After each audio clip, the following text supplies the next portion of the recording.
જ્યારે સંઘના 100 વર્ષ પૂર્ણ થતા હોય અને હું સંઘ સ્વયંસેવક હોઉં, સંઘ મારી માતૃ સંસ્થા હોય અને જ્યારે સંઘે અમને પ્રશિક્ષણ આપ્યું હોય, સંઘે અમને સંસ્કાર આપ્યા હોય કે જે સનાતનને આદર કરે, સનાતનને માન આપે, એ જ ધાર્મિક છે.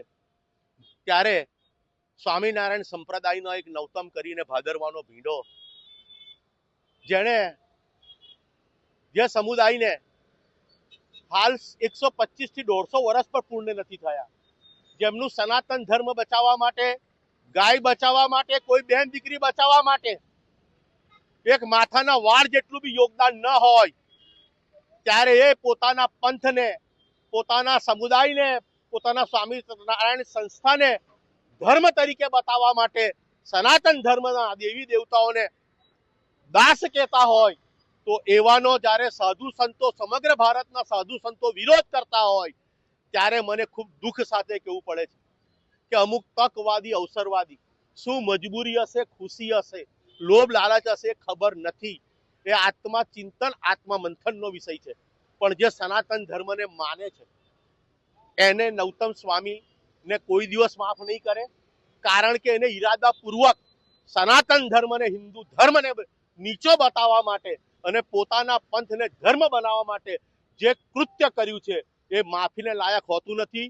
એવા ભાદરવાના ભીંડા કોઈ દિવસ સનાતન ધર્મના, હિન્દુ ધર્મના સંમેલનમાં કે સ્ટેજ ઉપર એમને આવવાનો કોઈ અધિકાર નથી. અત્યારે હું સંઘનો સ્વયંસેવક છું, માટે મર્યાદામાં ફક્ત નરસોત્તમ નું પોસ્ટર પર ખાલી મોડું કારી કર્યું છે. જો મારી સનાતનોની લાગણી અને ભાવના આયોજકો સમજી નહીં શકે તો મજબૂરી વર્ષ હું આવતીકાલે નૌતમ સ્વામીનું મોડું કાળું કરવાનો જીવીશ ત્યાં સુધી પ્રયાસ કરીશ. હા, એટલે અમારા બધાની લાગણી દુભાઈ, જે સંતો માટે તે બેફામ બોલે છે, અમારા ઘણા બધા લોકોની લાગણી દુભાઈ. તો અમે એક કાર્યક્રમને નુકસાન ના પહોંચે એના માટે અમે ગઈકાલે હું પોતે ફરિયાદ નોંધાવવા ગયો હતો એના વિરુદ્ધમાં, અને પીઆઈ સાહેબે અમને વચન આપ્યું હતું કે અમે તમને પૂરેપૂરો સપોર્ટ કરીશું. જે એવું કહેવામાં આવી રહ્યું હતું કે સ્ટેજ પર જો નૌતમ સ્વામી ચડશે તો સ્ટેજ પર ચડીને પણ હું મોડું કાઢું. હા, તો એ અહીંયા સ્ટેજ પર આવવાની હિંમત કરશે તો હું એનો કલર હું બદલી નાખીશ. એટલે જેવી રીતે મોડું કાઢું કરવાની ચીમકી આપી તેવી આપ પણ ચીમકી આપી રહ્યા હા હા, એ અહીંયા એની હિંમત એમને જોઈએ છે કે કેવી હિંમત કરે છે. અમે પણ અહીંયા એમની સેવામાં હજી એ કોની સાથે ભીડે છે હજી એને ખબર નથી.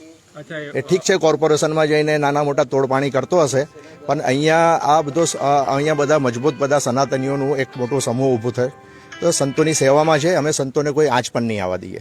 તો વડોદરામાં નૌતમ સ્વામી ચોક્કસ આવશે. એક થોડુંક આજે અમદાવાદમાં એક બહુ ભવ્ય કાર્યક્રમ થવા જઈ રહ્યો છે. એમાં બીજેપીનું આખું મોવડી મંડળ છે, સંઘના મોટા પદાધિકારીઓ છે, વિશ્વ હિન્દુ પરિષદના બધા પદાધિકારીઓ છે, લગભગ 10,000ની મેદની છે. તો એ ત્યાં એમનું સંબોધન છે. ત્યાંથી એ તરત જ એ કાર્યક્રમ પસશે તો એ બરોડા આવવા માટે નીકળી જશે, વડોદરા આવવા માટે. અને એમાં કોઈ જો ટ્રાફિકનું નહીં નડે તો એ ટાઈમસર અહીંયા પહોંચી જશે, આવશે ચોક્કસ. ને આમાં છે ને 100 કાર્યક્રમો થયા છે. દર 10,000ની વસ્તીએ એક કાર્યક્રમ થાય છે, દર 10,000ની વસ્તીએ. તો દરેક જગ્યા પર સંતો અલગ અલગ સંતો છે. આજે પણ ઇસ્કોન મંદિરના પરમ પૂજ્ય કિશોર ચૈતન્ય પ્રભુ આજે પધારવાના છે, નૌતમ સ્વામી પણ પધારવાના છે, અને અમારા સંઘના જે પ્રાંતના જે અધિકારી છે એ પણ પધારવાના છે, અને મિલિટરીના એક અધિકારી છે, રિટાયર ઓફિસર છે, એ પણ અહીંયા પધાર. ગઈકાલે પણ કમલાનગરમાં કાર્યક્રમ થયો, ત્યાં પરમ પૂજ્ય પંકજ ગોસ્વામીજી પધાર્યા હતા.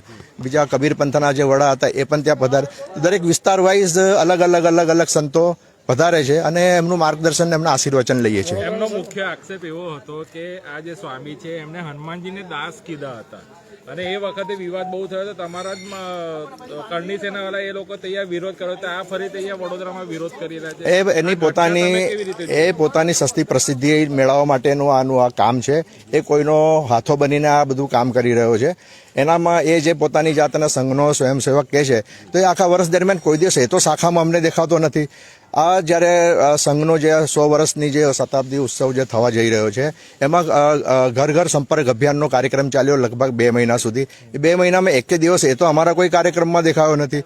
પ્લસ અત્યારે જે સંમેલનો થઈ રહ્યા છે એની પૂર્વ જે તૈયારી કરવી પડે છે 15 દિવસ પહેલાંની આ બધી તૈયારી કરવી પડે છે, સંતોને આમંત્રણ આપવાનું હોય છે, બધી વ્યવસ્થા જોવાની છે, એમાં પણ એ કોઈ દિવસ દેખાયો નથી. એટલે પોતાની જાતનો સંઘનો સેવક કેવડાવે છે, સનાતનની વાતો કરે છે.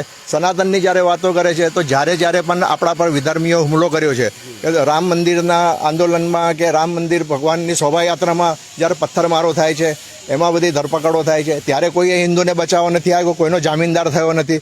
ગણેશજીના આગમનમાં જ્યારે પથ્થરમારા થાય છે ત્યારે કોઈ દેશે કોઈ હિન્દુ માટે, એ તો એક નંબરનો ડરપોક માણસ છે, એક નંબરનો બાયલો માણસ છે. ની વાતો કરે છે. મેં કહ્યું કે ધમાલ થાય એવું મને લાગે છે કે આજે કદાચ ધમાલ થશે તો ઘરે ભાગી ગયો એ માણસ.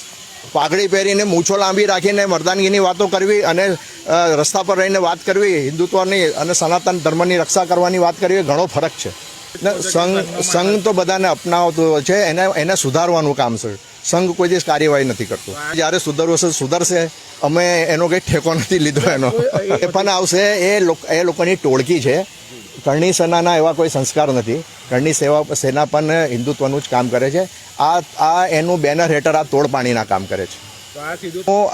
આની જે અત્યાર સુધીની જે ફિતરત છે, આની જે ફિતરત છે એના પર હું તમને કહું છું. એને અમે ઓળખીએ છીએ. કોઈ દિવસ વર્ષમાં કોઈ દિવસ શાખા એ ઉઠતો જ નથી. એને વ્યસન કરવા જોઈએ સાંજ પડે. એ વ્યસન કરવાવાળો ક્યારે સવારે ઉઠવાનો છે? ઉઠતો નથી અને કોઈ દિવસ શાખામાં આવતો નથી. કોઈ દિવસ કોઈ પણ હિન્દુ માટે કોઈની સેવામાં એ ઊભો નથી રહેતો. એની કઈ કોર્પોરેશનના ગેટ પર તો હોય છે, રોજ જે સાંજ પડે એટલે કે કોર્પોરેશનના ગેટ પર ઊભો હોય છે કે જે થોડું ઘણો ખર્ચા પાણી નીકળે. જેટલા પણ આરટીઆઈ એક્ટિવિસ્ટો છે એ લોકો, એમાંથી 95% લોકોએ એ લોકોએ આવકનું સાધન બનાવી દીધું છે. એને જેટલા પણ મુદ્દા ઉઠાયા છે એને બીજી વખત એ મુદ્દો નથી ઉઠાયો, કારણ કે એનું બધું કામ પતી ગયું હોય.